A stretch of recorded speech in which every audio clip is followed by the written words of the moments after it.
I'm in front of the temple in Atlanta, Georgia. This has long been the center of the Jewish community in the city.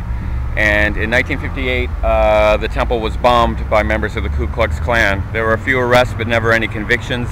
A lot of people know this case from the film Driving Miss Daisy. After the bombing, the editor of the Journal-Constitution, who was a pretty strong anti-segregationist named Ralph McGill, wrote an editorial in the paper.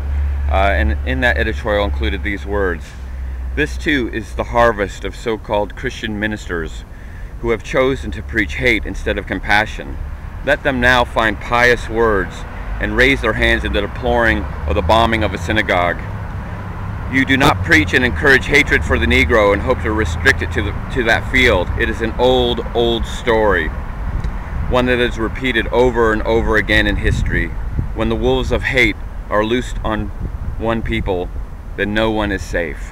And I think those are incredibly strong words. McGill won the Pulitzer in 1959 for that editorial, and the city that has been known as the city too busy to hate, unfortunately, has a long history of incidents that reflect something of the opposite.